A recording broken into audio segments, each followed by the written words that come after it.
আমরা এটা দেখতে পাচ্ছি যে এখানে কিছু গোষ্ঠী স্বার্থ কিংবা একটা পরিস্থিতি তৈরি করার জন্য কিছু মহলের কিছু তৎপরতা আছে। এর মধ্যে একটা হচ্ছে সাধারণভাবে আমরা এই যে আগের যে প্রক্রিয়াটা ছিল যে আদালত একটা ঘটনা ঘটলে সেটাকে কেন্দ্র করে ব্যাপকভাবে অজ্ঞাতনামা আসামি দিয়ে মামলা করা, ধরেন ২৫০০ লোকের বিরুদ্ধে মামলা করা হচ্ছে এবং অজ্ঞাতনামা আসামি রেখে সেখানে একটা মানুষকে ব্যাপকভাবে হয়রানি এবং গ্রেপ্তার বাণিজ্যের অবস্থা তৈরি করা হচ্ছে। এই গ্রেপ্তার বাণিজ্যটা আমরা হাসিনা আমলে ব্যাপক আকার ধারণ করতে দেখেছি, সেটা এখনও অব্যাহত আছে। এটি হচ্ছে আমাদের জন্য খুবই উদ্বেগের বিষয়। এবং গ্রেপ্তার বাণিজ্য যখন চলতে থাকে তখন এর শিকার হয় প্রধানত সমাজের দুর্বল অংশের মানুষ। এই প্রেক্ষিতে আমরা দেখতে পাচ্ছি যে হরিজন কলোনির যারা ব্যক্তি আছেন তারা আক্রান্ত হচ্ছেন, আর সংখ্যালঘু সম্প্রদায় হিন্দু এবং জাতিগত যারা সংখ্যালঘু তাদেরকেও এইটার একটা স্বীকার করা হচ্ছে। আমরা জানি যে বাংলাদেশে এই গণঅভ্যুত্থানের পরে ভারত একটা ভয়ঙ্কর রকম অপপ্রচার চালাচ্ছে বাংলাদেশের এই গণঅভ্যুত্থানকে কালিমা লিপ্ত করার জন্য, যে সাম্প্রদায়িক সহিংসতার বিষয়।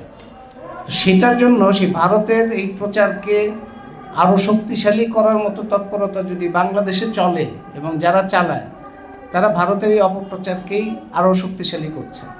আমরা দেখতে পাচ্ছি এখানে হিন্দু পরিচয়ের কারণে কিংবা হরিজন পল্লীতে যারা আছেন জাতিগত এই পরিচয়ের কারণে তারা একটা নিরাপত্তাহীনতার মধ্যে আছেন, হয়রানির শিকার হচ্ছেন। এইটা বাংলাদেশের এই গণঅভ্যুত্থান পরবর্তী যে গণতান্ত্রিক রূপান্তরের কাজ সেটাকে খুবই ক্ষতিগ্রস্ত করছে। তো এটা আমাদের আরেকটা উদ্বেগের বিষয়।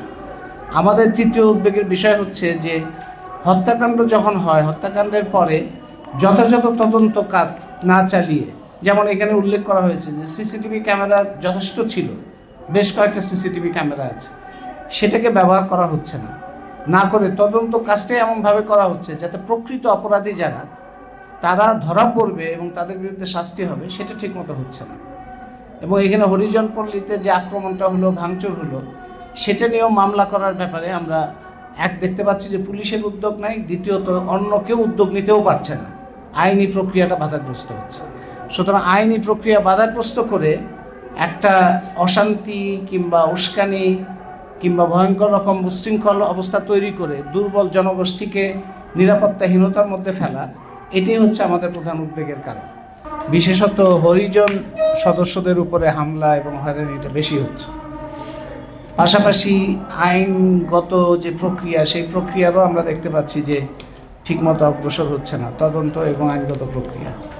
এটার মধ্যে সাম্প্রদায়িক সমস্যাও আমরা দেখতে পাচ্ছি, জাতিগত সমস্যা দেখতে পাচ্ছি, এবং সামনে এটা নিয়ে একটা অনিশ্চয়তা আছে যে আরও কত ধরনের মানুষের উপরে হয়রানি চলে। তো সেই পরিপ্রেক্ষিতে আমরা বিষয়টা সরেজমিনে অনুসন্ধানের একটা প্রয়োজন অনুভব করেছি। গণতান্ত্রিক অধিকার কমিটি থেকে প্রতিনিধি দল ঠিক হয় জ্যোতির্ময় বড়ুয়ার নেতৃত্বে। এই প্রতিনিধি দলে আরও ছিলেন ডাক্তার হারুনুর রশিদ, আবদুল্লাহ কাফি রতন, সীমা দত্ত, সত্যজিৎ বিশ্বাস, রাফিদুজ্জামান ফরিদ।